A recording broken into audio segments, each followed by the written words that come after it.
जय गुरुदेव। साप्ताहिक सत्संग धाम अपने चलो भाई। परम पूज्य स्वामी जी महाराज की असीम अनुकंपा, आप लोगों का प्यार दुलार, जिसकी बदौलत हमारा यह संस्करण कुछ महीनों से सप्ताह के सोमवार के दिन प्रस्तुत होता है, जिसमें संत महापुरुषों की मार्मिक वाणी जो लिपिबद्ध है उसको मात्र अपनी आवाज़ दे करके आपके सामने प्रस्तुत किया जाता है। हमारा उद्देश्य महापुरुषों की वाणी जिज्ञासु साधकों के सम्मुख मात्र प्रस्तुत करना है। आपसे निवेदन कि आप इस वीडियो को समय निकाल करके जरूर देखें। यह संतों की वाणी पूरे जीवन शैली को प्रभावित करने वाली वाणी होती है। इस वाणी से जीवन बदल जाता है। इन वाणी से जीवन में आध्यात्मिक चेतना की उत्पत्ति होती है। जो साधक होते हैं इन वाणी के अनुसरण से अपनी साधना में लाभ लेते हैं। आपसे एक बार पुनः बस इतना निवेदन कि आप हमें संत महात्मा न समझ करके मालिक का एक छोटा सा सेवक समझकर इन बातों को, इन संत महात्माओं की अमीट लेखनी के मार्मिक तत्वों को समझने की कोशिश करें और अपने मानव जीवन में लाभ कमाएं। जय गुरुदेव। धाम अपने चलो भाई, पराए देश क्यों रहना। पहले हमें इस वचन पर विचार करना चाहिए कि जितने संत महात्मा आए हैं सारे कहते आए हैं कि यह देश तुम्हारा नहीं, तुम पराए देश में खोज करने आए हो। तब हमें विचार करना चाहिए और हमारे अंदर यह विचार आना चाहिए कि हमारा देश कौन सा है। जब यह हमारा देश ही नहीं तो फिर हमारा देश कौन सा है। जिस तरह जब अमेरिका का पता नहीं था और एशिया, अफ्रीका, यूरोप मालूम थे, तब सारे कहते थे कि ज़मीन गोल है। हालांकि उनका कहना गलत नहीं था। वे अमेरिका को भी समुद्र में शामिल करते थे, लेकिन जब अमेरिका का पता चल गया तब उनका कहना था कि ज़मीन गोल है। ठीक है। शेख सादी एक जगह ज़मीन की पैदाइश का वर्णन करते हुए कहते हैं कि जब ज़मीन पानी के ऊपर मलाई की तरह कांपने लगी तब खुदा ने पहाड़ों को किलों के रूप में गाड़ दिया। तब ज़मीन शांत हो गई। उस दिन से आज तक शांत है। अमेरिका की खोज होने के बाद भी वैज्ञानिकों ने खोज करके यह नतीजा निकाला कि ज़मीन गोल है और सूर्य के इर्द गिर्द घूमती रहती है। इस पराये देश, इस मृत्युलोक में से निकलने के लिए हर जमाने के लोगों ने कोशिश की। जब ज़मीन खोदी तो नीचे से निकला पानी। जब पहाड़ की तरफ गए तो सर्दी लगी। दाएं बाएं आगे पीछे मतलब कि 10 दिशाओं में घूमे और घूमकर वापस वहीं आ गए। हवाई जहाज में सवार होकर ऊपर उड़े, मगर कुछ दूर जाकर फिर वापस आना पड़ा। इस गोल जमीन या इस भूल भुलैये से पार नहीं हुए। ऋषि महर्षियों ने अनुभव के आधार पर बताया कि शरीर के अंदर केवल यह दुनिया ही नहीं बल्कि करोड़ों दुनिया चक्कर लगा रही है। पिंड और ब्रह्मांड एक हैं। पिंड ब्रह्मांड का नमूना है, या यूँ कह दो कि आदमी दुनिया का एक छोटा सा पैमाना है। जब मनुष्य जब महात्माओं से पता लगा कि दुनिया से पार होने का जरिया अंदर है, तब उनसे रास्ता लिया। जब खास युक्ति के द्वारा आँखों को बंद करके बैठे, दुनिया मिट्टी की ढेर मालूम हुई। हम दुनिया में किस तरह फंसे हैं। जब बच्चा पैदा होता है तो उसको ख्याल अंदर होता है। जब आंखें खोली तो यह दुनिया नजर आई और प्रेम हो गया। जब कान खुले तो कानों से बातों को सुनने लगा, तब संबंध बढ़ गया। जब जबान खोली बोलने लगा और माता पिता, बहन भाई, मामी, बुआ, नानी, दोहती आदि अनेक रिश्ते में बंध गया। संत कहते हैं कि इस तरह जब तुम स्थूल देह के द्वारा 9 दरवाजे बंद करके सूक्ष्म देश में जाओगे, तुम्हारा संबंध सूक्ष्म देश से पैदा हो जाए। यानी अंदर की आँख खोलो, अंदर देखने लग जाओ, अंदर के कान खोलो, अंदर के राग सुनने लग जाओगे, अंदर की जबान से अंदर की बातचीत करने लग जाओगे।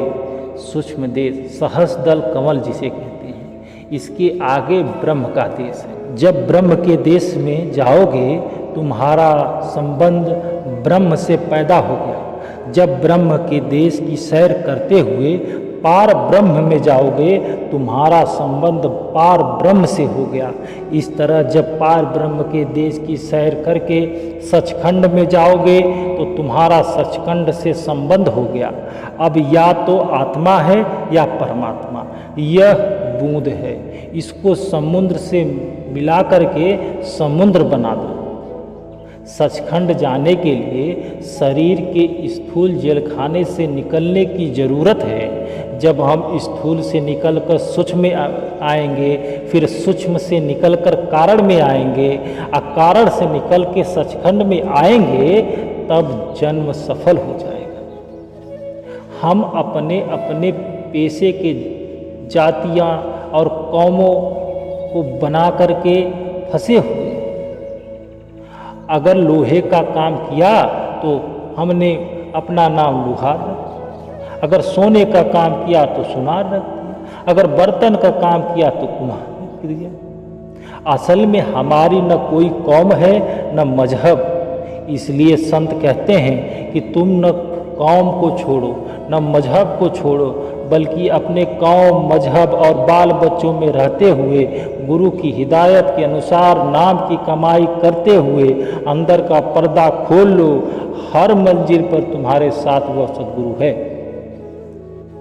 तुम्हें तुम्हारे सचखंड वो ले जाएगा। आगे कहते हैं कि काम अपना करो जाई, पराए काम नहीं फंसना। कहते हैं कि अगर तुम परदेश में आ भी गए तो पराई मजदूरी करके पराए गधे मत बनो, बल्कि अपना काम करो जो तुम्हारे काम आए। तुम कहोगे कि हम अपना शरीर पालते हैं और अन्य काम करते हैं, मगर संत कहते हैं कि यह तुम्हारा काम नहीं। क्यों? क्योंकि जब मौत आएगी तुम्हें इस शरीर से जुदा कर दिया जाएगा, बाल बच्चों से जुदा कर दिया जाएगा। वह काम करो जो तुम्हारा साथ जाएगा। दुनिया क्या है? नश्वर है।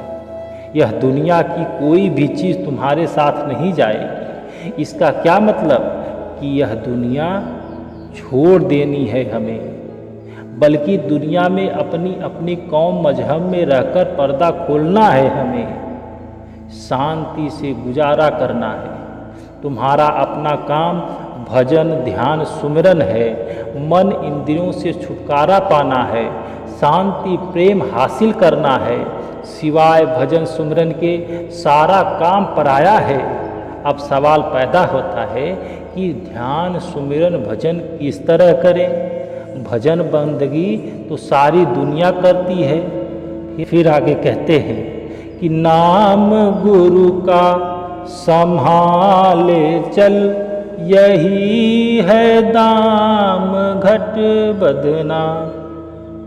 तेरे अंदर नाम है, करोड़ों खंड ब्रह्मांड है, वह नाम लज्जत नहीं, किसी जबान में नहीं आता, न अरबी में है, न तुर्की में है, न फ़ारसी में है, न अंग्रेजी में है। जब कोई जबान नहीं तो वह कोई किताब भी नहीं, न वेद है, न शास्त्र है, न ग्रंथ है, न पोथी है। अगर नाम लज्जत हो तो ग्रंथ पोथियाँ किताबें भरी हुई हैं। अगर नाम लिखने पढ़ने में नहीं आता, बावजूद इसके कि वह नाम अंदर है, मगर कुंजी किसके पास? कुंजी गुरु के पास है। जब तक वह कुंजी न लगाए, हम मेहनत करके पर्दा न खोलें, तब तक प्रकट नहीं होगा। इस नाम को तेरे साथ जाना है, इसलिए ज़रूरी है कि तू गुरु से कुंजी यानी नाम का भेद लेकर कमाई कर। वेद शास्त्रों में नाम की महिमा जरूर है, नाम के फायदे बताए हुए हैं, मगर नाम नहीं। अगर उनसे कहो कि लाओ तो वे कहते हैं कि नाम तेरे अंदर है। एक महापुरुष ने कहा कि हे पुरुष, सब कुछ तेरे अंदर है, जो बाहर ढूंढता है वह भ्रम में भटकता है, सिवाय नाम के उस देश में कोई साथ नहीं जाता। इसलिए ज़रूरी है कि तू वही काम कर, यानी नाम जप, जो तेरे साथ जाए और सारे काम यहीं रह जाएंगे। जिस तरह विद्या की ताकत सबके अंदर है, मगर स्कूल कॉलेज जाए बगैर, उस्ताद प्रोफेसर से पढ़े बगैर प्रकट नहीं होती, इस तरह गुरु के बिना नाम अंदर होते हुए भी प्रकट नहीं होता। बात यह है कि जब तक यह गुरु के पास नहीं जाएंगे, नाम की कमाई नहीं करेंगे, तब तक खाली आया और खाली चला गया। फिर आगे कहते हैं, जगत का रंग सब मैला धुलाले मान यह कहना। कहते हैं कि हे पुरुष, तूने अपने मन और इंद्रियों को दुनिया के रंग में रंग लिया है। कहता है मैं ज्ञानी हूँ, मैं गुणी हूँ।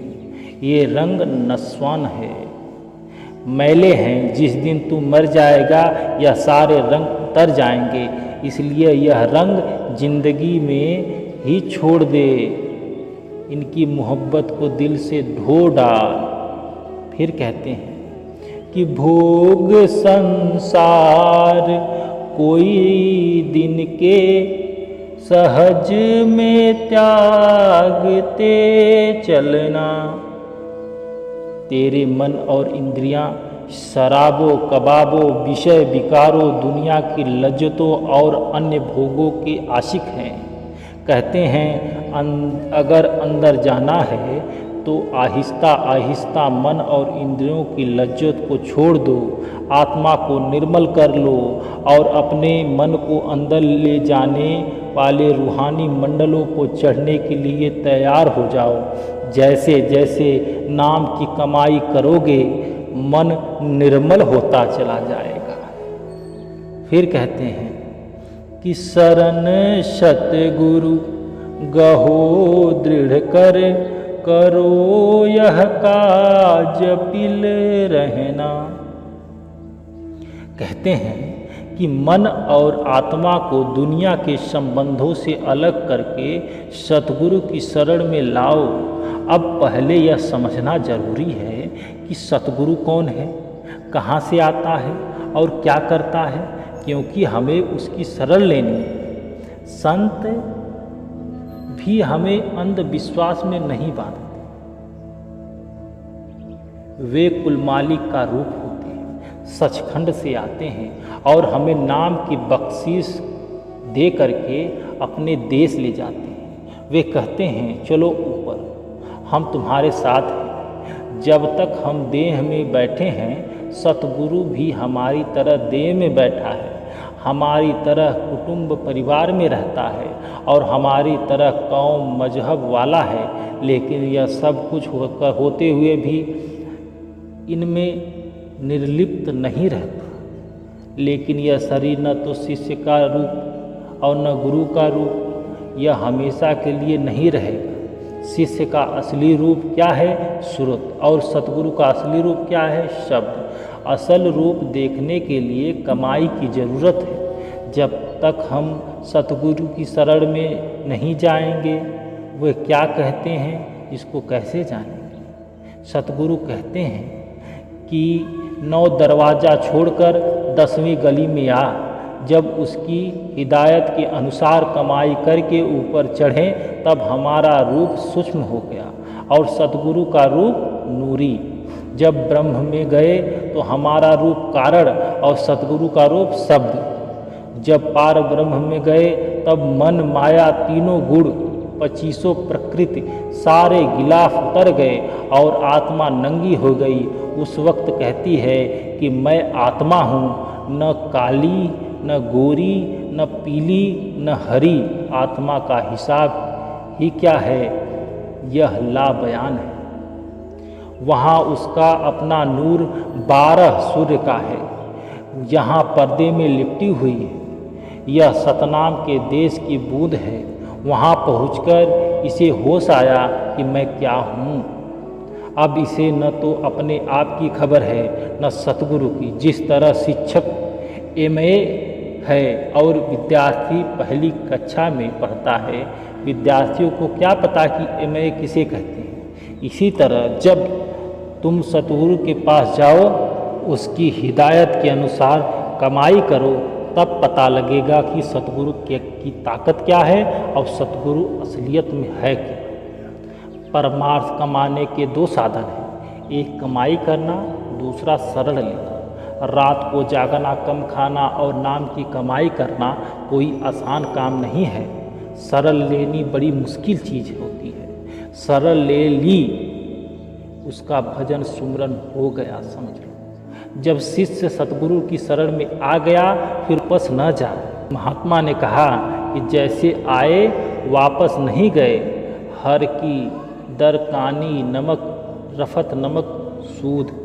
जो नमक की खान में आ गया वह नमक हो गया। जब एक साधक शरण ले लेता है फिर जो हुक्म गुरु देता है वह उसकी बिना परवाह किए उसको मानता है, उस पर अमल करता है। शिष्य का बस यही एक परम धर्म बचा रहता है। उस समय जब तुम शरण लोगे आत्मा एकदम ऊपर जाएगी, रुकेगी नहीं।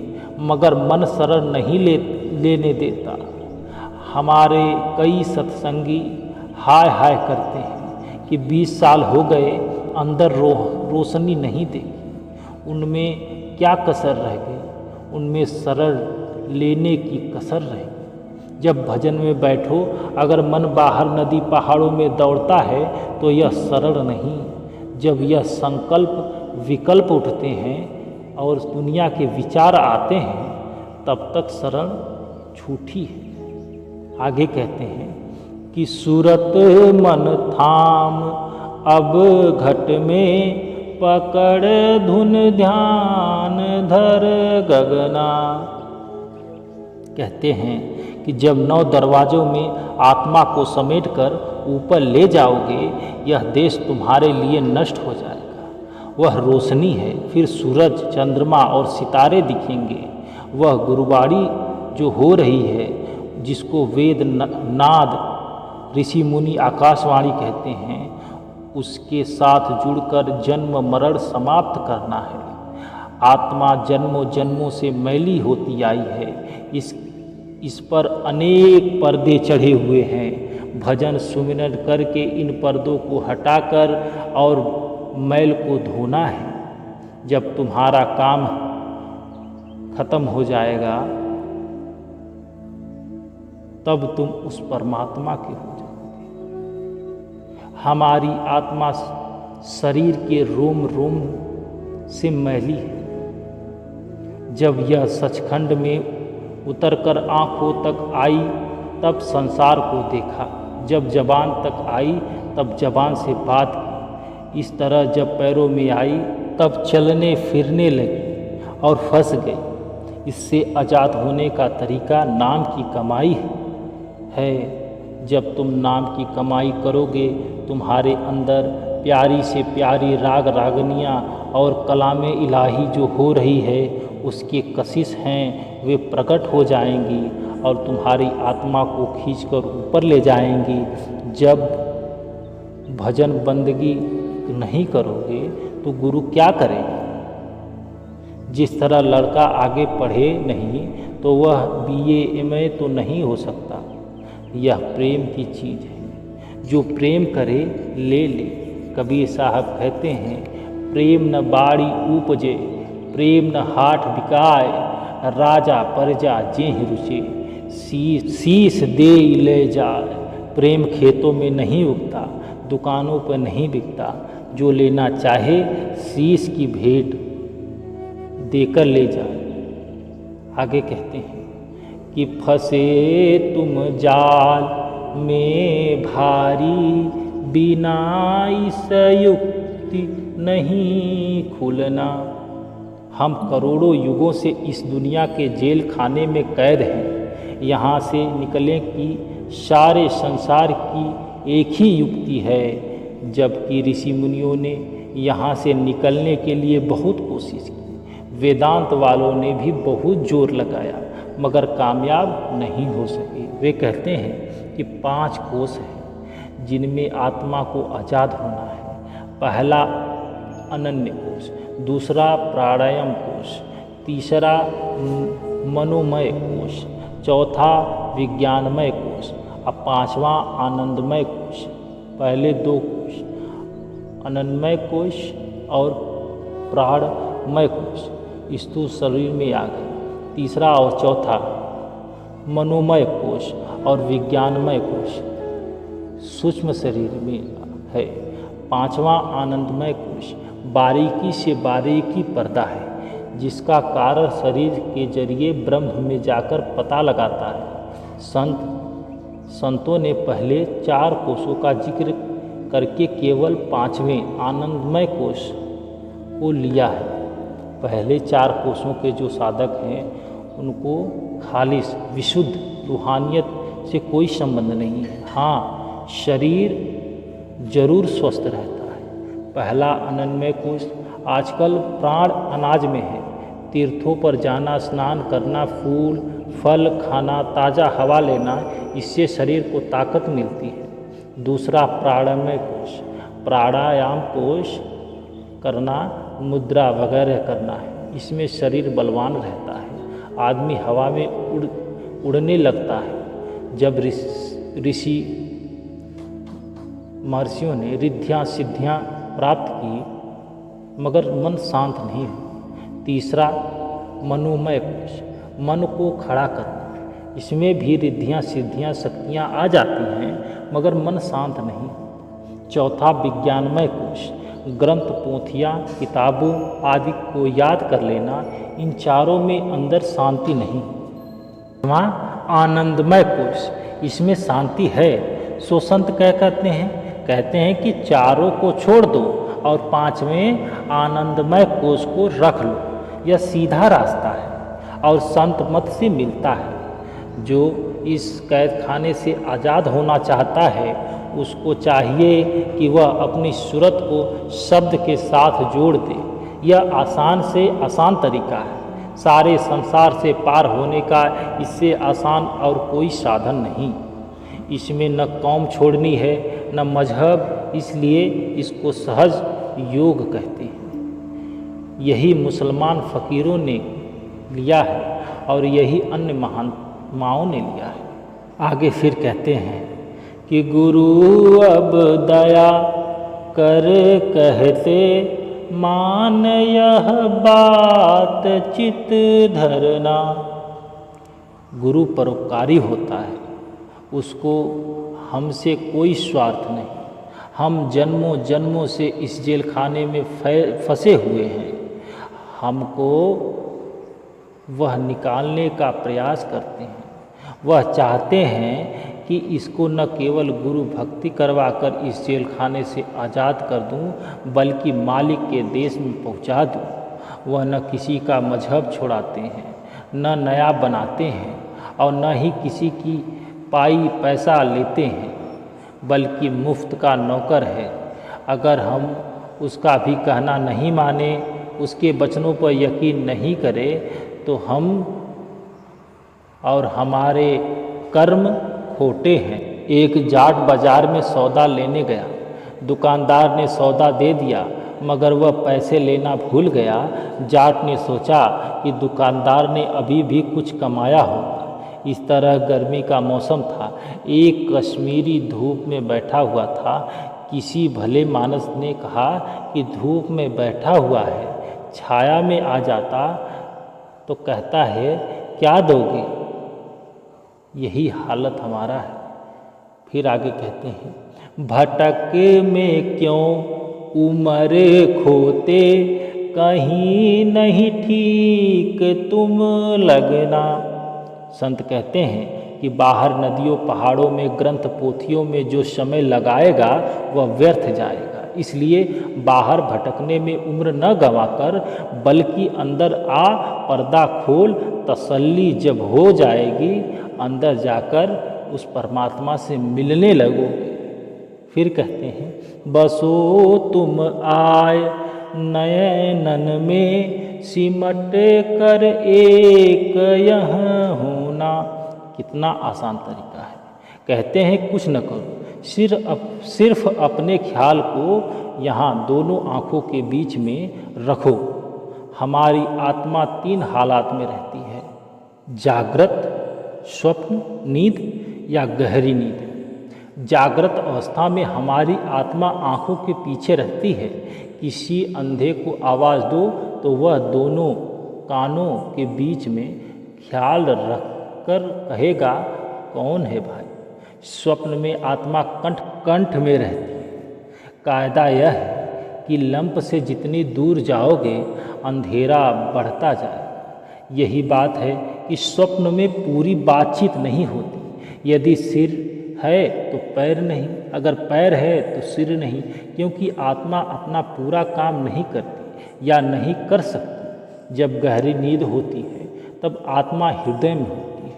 यह स्वप्न से नीचे की हालात है। अब जितने प्राणायाम वाले हैं वे यहाँ बैठे हुए हैं। जिस तरह ज्यों-ज्यों पहाड़ों की तरफ जाओगे ठंड ज़्यादा होती जाएगी, जिस तरह ज्यों-ज्यों ऊपर जाओगे शांति आती जाएगी। जब तुम मन और आत्मा को यहाँ तीसरे तिल पर खड़ा करोगे तब सारी चेतना सत्ता इकट्ठी हो जाएगी, शरीर मुर्दा शून्य हो जाएगा, तुम्हारा प्राणायाम हो जाएगा। वह प्राणायाम बनावटी है, कुदरती नहीं। जब आँखों के पीछे जो पर्दा है वह खुल गया, अंदर रोशनी पैदा हो गई, सूक्ष्म देश शुरू हो गया। यह अलामे फना है, वह अलमे बका है, यानी यह नासवान और वह अविनाशी है। यह अज्ञान का देश है, वह ज्ञान का है। कहते हैं कि यह आसान से आसान तरीका है और तुम भी इसे अंदर कर सकते हो। आगे कहते हैं, दुई यह दूर हो जाए, दृष्टि ज्योत में धरना। जब अंदर गए ज्योत प्रकट हो गई जिसकी 1000 बत्तियां हैं। ऋषि मुनि इसको तुदिया पद, संत सहस्रदल कमल और इस्लाम मजहब के फ़कीर मकामे अल्लाह कहते। जो ऋषि मुनि महात्मा अंदर गए उन्होंने हमें अंदर ले जाने के लिए बाहर की ज्योत का हवाला दिया, लेकिन हमने अंदर जाने के बजाय बाहर ईंट पत्थरों में मंदिर बना लिए, आटे की दिया बना लिया और घी की ज्योत बना ली। जो वह राग रगनियाँ हो रही हैं उसकी जगह बाहर घंटे की शंख बना लिए। इसके अंदर नूर है जिसकी बाहर कोई मिसाल नहीं। वही नूर जिस ब्राइल ने हज़रत मोहम्मद से कहा कि मैं आगे नहीं जा सकता, मेरे पंख जलने लग रहे हैं।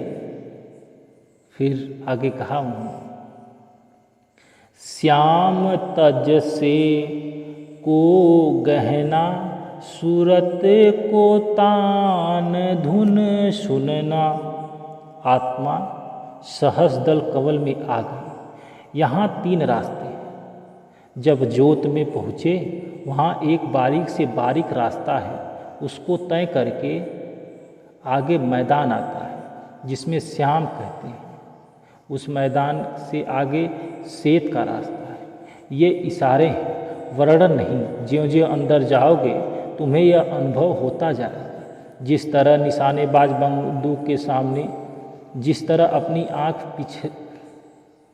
पिछली तरफ और अपनी सांस बंद करके सारी तवज्जो निशाने पर साधकर निशाना लगाता है, तब कामयाबी मिलती है।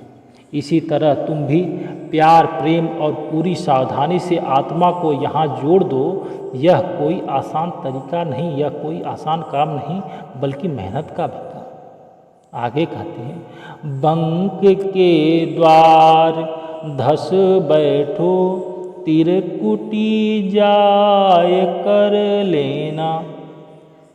बंक का अर्थ है टेढ़ा, वह बारीक रास्ता, उसको सुरंग भी कहते हैं। पहले सीधे जाते हैं, फिर नीचे, फिर ऊपर, फिर सीधे जाना पड़ता है। जब तक मन निर्मल होता है, आत्मा उसमें से होकर पार नहीं हो सकती। उसके बारे में कबीर साहब कहते हैं, कबीरा मुक्ति द्वारा शंकुर राय, दैये भाई मनु तऊ मैलहु होई रहियो, निकसो कीयु कै जाय। मुक्ति की राह और बंकनाल राय के 10वें हिस्से के बराबर बारीक है। मन हाथी बना फिरता है, मैं आलिम, मैं फाजिल, मैं गुड़ी, मैं ज्ञानी। अब हाथी इतने बारीक रास्ता से कैसे गुजरे? जब गुरु नानक साहब मक्का काबा गए तब काजी नुकरुद्दीन ने सवाल किया कि खुदा का महल कैसा है, कितने बुर्ज हैं, कितने दरवाजे हैं, कितने कंगूरे हैं। वहाँ जब गुरु साहब ने कहा, यह शरीर, यह देह खुदा का महल है, इसके बाहर बुर्ज हैं, 2 बाहें, 2 टांग, कितनी हुई? 4। हर एक 3 हिस्से। पहले हाथ के गिनो, हाथ 1, हाथ के कोहनी तक 2 और कोहनी से कंधे तक 3। दोनों बाहों के 6 हो गए। इस तरह टांगों के समझो, एक पैर, पैर के से घुटने तक 2 और घुटने से जांघ तक 3। दोनों टांगों कितने हो गए? 6। 6 और 6 12। 9 दरवाजे, दोनों आँख, 2 कान, 2 नासिक, 1 मुंह, गुदा और इंद्र, वामन अंगुल, 36 दांत हैं, 20 दोनों हाथों और दोनों पैरों के नाखून। इसके अंदर केवल खुदा ही नहीं बल्कि करोड़ों खंड ब्रह्मांड, करोड़ों देश, मगर बिना मेहनत यह बारीक रास्ता तय नहीं होता। यह दौलत खुदा मांगने से नहीं मिलती, न पैसे से मिलती है, बल्कि प्रेम और प्यार मेहनत से मिलती है। सभी के अंदर है। आगे कहते हैं, सुन्न चढ़ जा धसो भाई, सूरत से मान सर नहना। अब आत्मा तुदिया पद से होती हुई ब्रह्म में आ गई। यहाँ काफ़ी समय तक रहकर अभ्यास करना पड़ता है। मन और आत्मा के ऊपर जितनी मैल है उसे साफ करना पड़ता है। जब आत्मा निर्मल हो गई तो सतगुरु कहा, चल पार ब्रह्म में। वहाँ पहुँचकर उसके ऊपर सारे पर्दे उतर जाते हैं।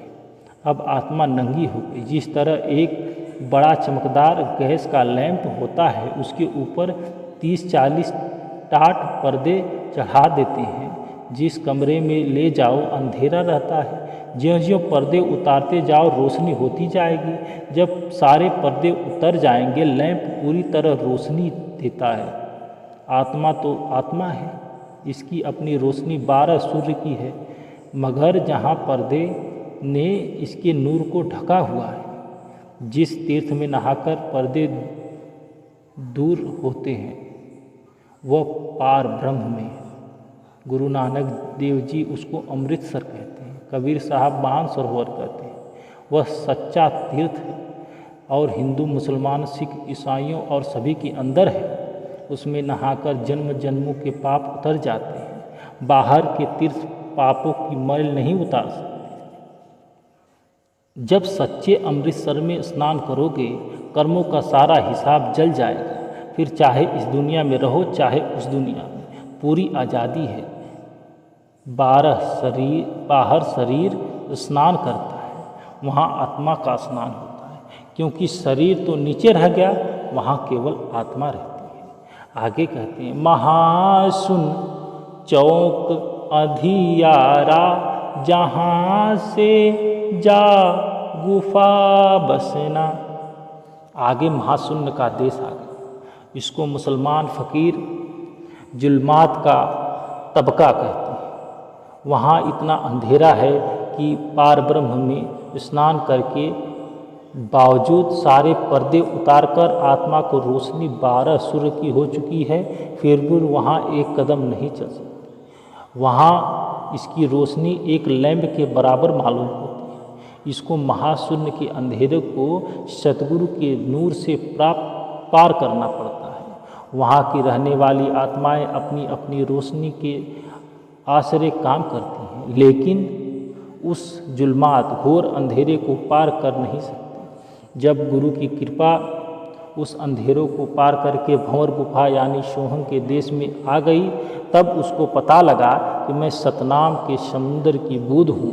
फिर सचखंड जाने की तैयारी करती है। जब सचखंड पहुँची तब इस नूर को ज़्यादा और हो गया। जब रूह कुल मालिक में मिल गई तब कहती है कि मेरा और उसका गुण व स्वभाव एक है। वह भी समुद्र है, मैं भी समुद्र हूँ, मुझे और उसमें कोई भेद नहीं। आगे कहते हैं लोक चौथे चलो सज के, गहो वह जाय धुन बीना। अब आत्मा सचखंड में आ गई। मुसलमान फ़कीर इसे मकाम हक कहते हैं और हिंदू महात्मा सचखंड या सतना। यह कुल मालिक का देश है। वैसे तो हर एक स्थान पर कलाम इलाही बाके आसमानी या आकाशवाणी हो रही है, उसको नाम कहते हैं। यहाँ स्थूल देश में ब्रह्म गुप्त है, माया प्रकट है। सूक्ष्म देश में ब्रह्म एक जैसे है, माया और ब्रह्म एक जैसे है। ब्रह्म में माया गुप्त और ब्रह्म प्रकट कहते हैं। सतलोक में इसकी आवाज़ क्या है? बीनी। वह शक्ति जो सारी दुनिया को खड़ी की। आगे कहते हैं अलख और अगम के पारा, अजब एक महल दिखलाना। जब सतगुरु की कृपा से आत्मा सचखंड पहुँची है, तब वहाँ का मालिक सतनाम उसे अपने पास नहीं रखता, बल्कि अपनी ताकत देकर ऊपर अलख अगम और अनामी में भेज देता है। इसको संतों ने कहा है जय गुरुदेव नाम कुल मालिक का है, रूह का, यानी इसलिए जय गुरुदेव आखिर मुकाम है। यहाँ न आदि है न अंत है, यहाँ शांति ही शांति है। कहते हैं वही जय गुरुदेव से मिलना, हुआ मन आज अति मगना। अब बूंद समुद्र में मिलकर समुद्र हो गई। फिर न आना है न जाना है, न जन्म लेना है न मरना है। इसलिए एक संत कहते हैं कि तू मेहनत करके पर्दा खोल और दर्जा ब दर्जा ऊपर चढ़कर जन्म मरण से मुक्त हो जा। जय